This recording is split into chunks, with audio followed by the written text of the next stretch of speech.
Sen bir joldu bütküçü prezidentin 5-6 yıllık sürogü bütüp ketip atar. A sen tağı dile büteleksin. Bu ne degen akmakçılık? Tüp-düz jol. Üsküldün jolu tüp-düz jol. Hiç kadar toğutaş yok. Ta, kayakta İsagaliyev, kim bileti onu? Al balıkçıda durabı? Точно жолошкин. Айтпайсың ба, эмне отурасың сен? Исагалиев, Мирлан Исагалиевичти бүгүн алып барып камагына. Керек. Уктуңбу? Керек. Для профилактики бүгүн алып барып камагына.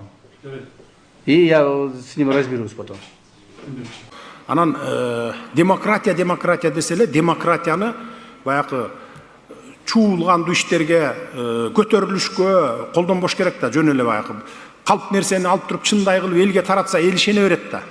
Мына ушундайлар дагы бар да арасындачы. Митингке биз митингтерге запрет такыр берген эмеспиз. Горкий деген аянт бар, ошол жерге барып суткалап жатып алып, нени айтсаңар айта берсеңер боло берет. Но только жалган айтпагыла. Жалган айтпагыла, калп немелерди анан элди тиге көтөрүлүшкө чакырып, эки улутту бири-бирине кагыштырып, региондорду бири-бирине кагыштырбагыла кыла бергиле. Мына Америкада деле 10-дун үйүнүн жанынан жер бөлүп берген. Күнү түнү деп ошол жерде кыйкырып эле митинг кылып жүрүшөт. Бизде деле кыла бергиле мына. Анан митингке запрет кылды. Ал запрет ал жанагы Ак үйдүн алды, соттордун алды, прокуратуранын алдыларына запрет. А Горкий паркына эч кандай запрет жок митингтерге. Bir жылга шайлансын, мыйзамга толуктоо киргизип бериңиз дейт, укуктарды бериңиздер.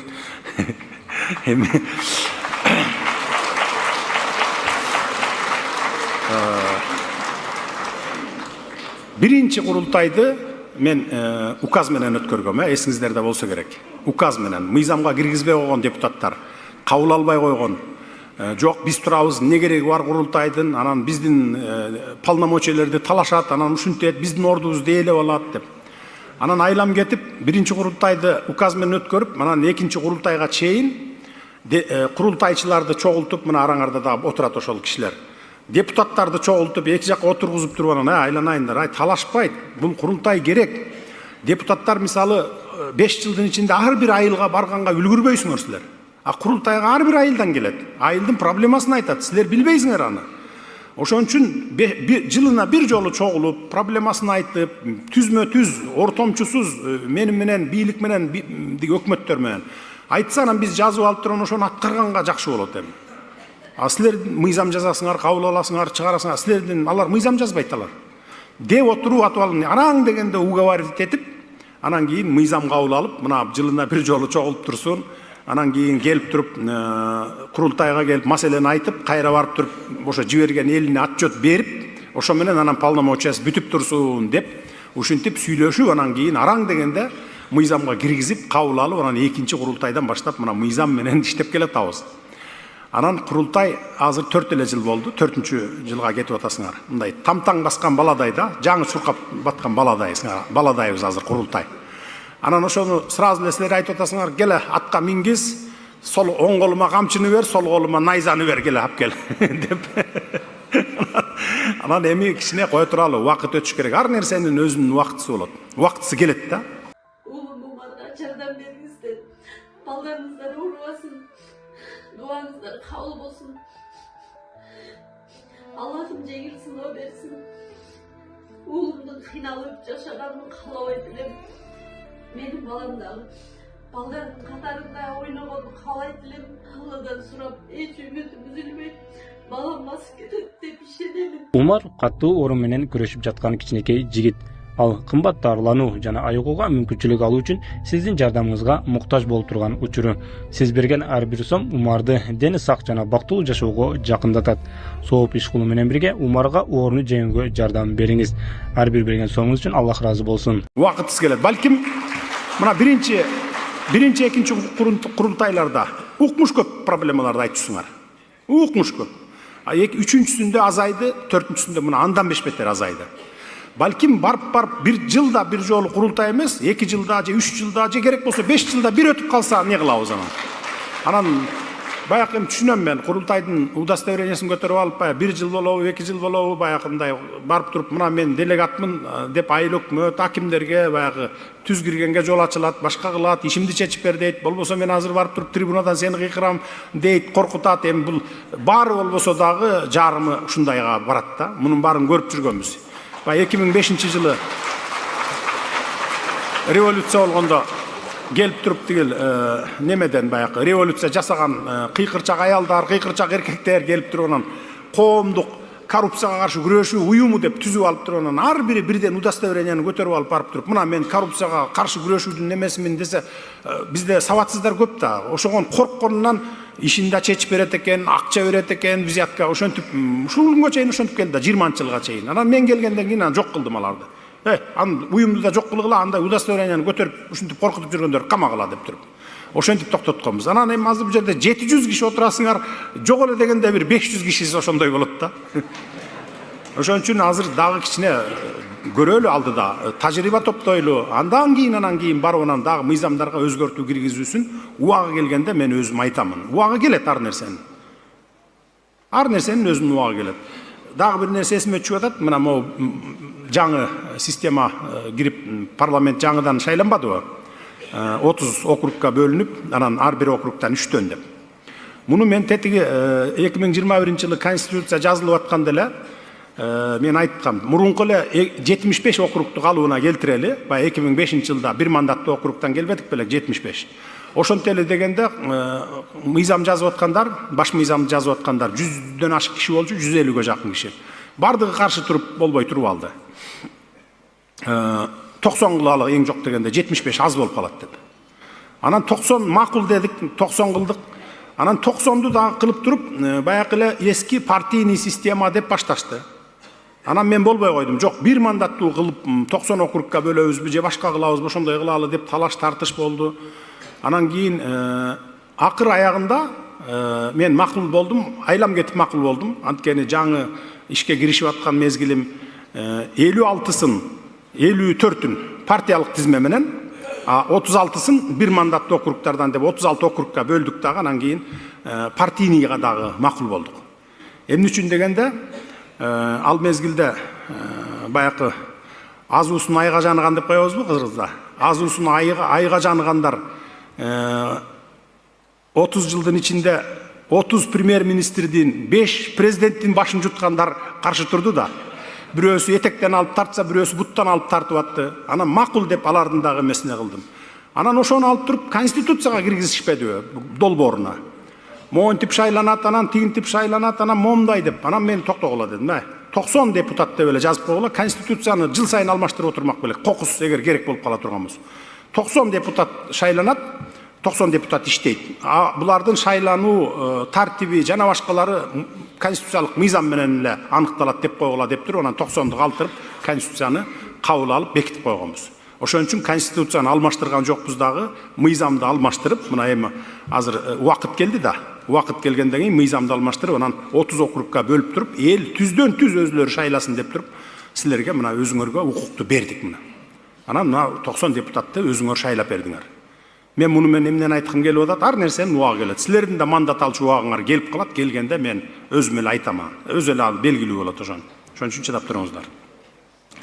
Так, Курманалиев Өмүрбек Жумакадырович, Нарын району, жогорку Нарын кесин жандандырып бериңиздер дейт. Буган инвесторлор көп, катары менен 3 кес курганга инвесторлор көп. Бүгүн болсо бүгүн, эртең болсо эртең баштайбыз деп турат. Бирок баягы 37 миллион долларды билесиңер, 37 миллион доллар биздин мойнубузга илинип калган. Жебеген самсак акча төлөп атабыз азыр. Ал жогорку эл аралык соттон барып утуп алыптыр Россия тарап. Русгидро. Утуп алыптыр, аныбыз азыр 51 миллион долларга чыкты штрафы менен. Биз азыр талашып тартышып атабыз. Жок, биз төлөбөйбүз. Эчтеке курулбаса, контейнерлер турат, 500 000 доллар кеткен эмес ал жерге. Деп, бирок баары бир эми мойнубузда илинип турат. Ошол маселе чечилип бүтмөйүн, бул кес башталбайт. Бирок азыр сүйлөшүүлөр жүрүп атат. Ушу Кудай буйрса 26-жылы чечебиз аны. Башка бир булактарын алабыз дагы, ошол теласын 37 миллион жебеген самсак акчаны төлөйбүз. Каалайбызбы, каалабайбызбы, төлөйбүз мына. Мына ошол кездеги бийликтин кетирген катасынын кесепетинен. Ошондон кийин анан бул кести башка бир компаниялар менен улантсак болот. Анткени келишимде ошентип жазылып калган. Русгидро салат анан деп. Ал келишимди убагын күтпөй туруп эле бир тараптуу биз жокко чыгарып салыппыз да. баягы парламентке жиберип деле жокко чыгаргыла деп кыйкырса эле парламент жокко чыгарып коюптур. Эл аралык сот эмне? Эл аралык сотко деген факты керек. Ал факты турат. Булар келишимдин мөөнөтү бүтө элек деле силер бир тараптуу чыгып кетипсиңер, ошон үчүн төлөгүлө деп койгон да. Так, айылдарда маданият үйлөрүн салуу дейт. Эми айылдардагы маданият үйлөрүн азыр кое туралы эрте айылдарга. Айылдардагы маданият үй иштебейт ал, толук кандуу иштебейт да. Bir ayda bir iştese, 2 gün iştese işteyip bolboso anın sadirjaniyası degen бар, свети деген бар, башкасы бар. Райондун борборлорундагыларды жаңыртып атабыз. Жаңыртабыз, ошол райондун борбордогуларды тыңыраак иштетип алалычы. Анан кийин айыл чоңоюп 5000 түтүн, 10.000 түтүнгө жеткенден анан кийин ошондо айтсак болот да. Мына мен деле ошол айылымда берки кошуна айылда маданият үй турат.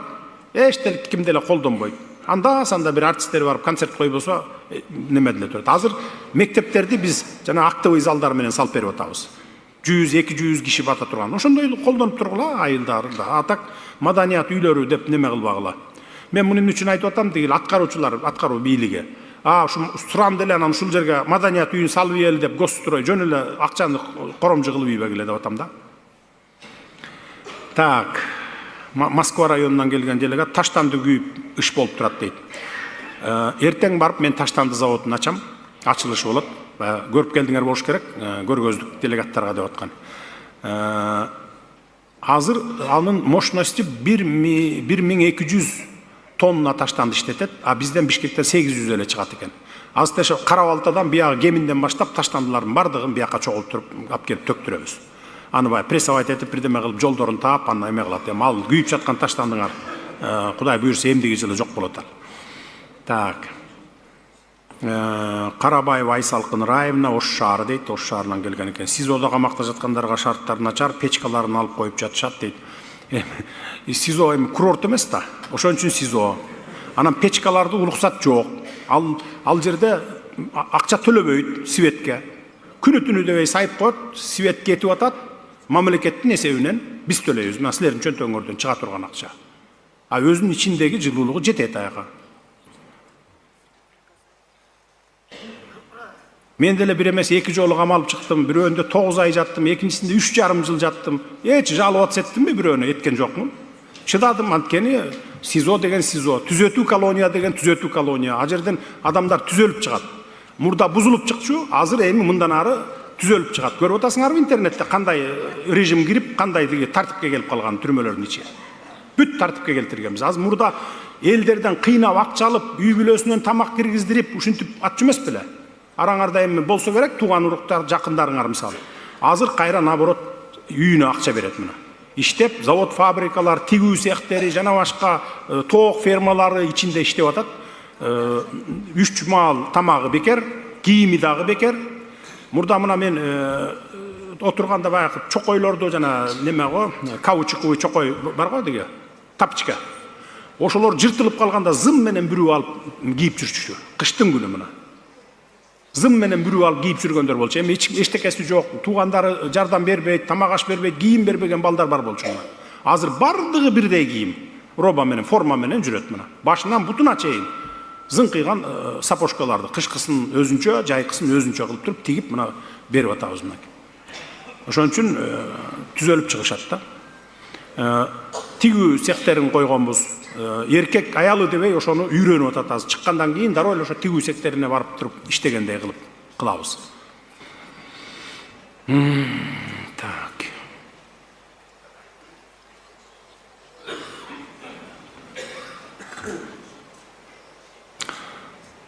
Булар камалгандардын көбү эми албетте баягы бир 100% эле идеалдуу нерсе болбойт. Бир 10% жаңылыштык болот, же болбосо ушуну ката кетирүүчүлүк болот. Камалгандардын арасында эми ревизия кылып көрсө, ошо бир 10% мындай адилетсиз камалгандар дагы болушу мүмкүн. Эми мен аны айта албайм момундай депчи, эми жаңылыштык болот да, эми сот тарабынан, тергөө тарабынан дегендей. Бул жагын карап атабыз.